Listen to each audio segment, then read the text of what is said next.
गोयच्या मातयेन गोंयांक भरभरून दिला. शेतकी पिकावळ आसूये ना जाल्यार मिना खणीचो वेवसाय तशेंच पर्यटन ह्या तीन मुख्य स्त्रोतांचेर गोयची अर्थवेवस्था चलता अशें मुखेलमंत्री डॉ. प्रमोद सावंत हांणी म्हटलां. गोंय सरकार आनी ईशा आउटरीच फाउंडेशना मदीं काल गोंयांत सेव्ह सॉयल हो उपक्रम चालीक लावपा खातीर कबलात जाली. मातयेच्या भलायकेची जतनाय घेवन पिकावळ वाडोवप तशेंच सैमाची जतणूक करपाच्या हेतान ह्या कबलाती वरवीं सरकार काम करतले.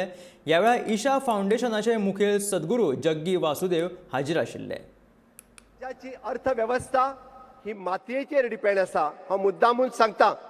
आमी पळयता की गोंय राज्याची गोंयच्या एग्रीकल्चराचेर आसतले, गोंयच्या मायनिंगेचेर आसतले आनी गोंयच्या टुरिजम डिपार्टमेंटाचेर आसतले. आमचे सगळे गोंयच्या मातयेचेर आनी सैमाचेर गोंय राज्याची अर्थवेवस्था डिपेंड आसा. The land degradations will threaten our global food security. Hence, the Goa state has came forward to support Sadhguru's Save Soil movement. It seeks to actively raise the awareness among the citizens across the world. The movement includes reports of soil-friendly guidance for 192 countries.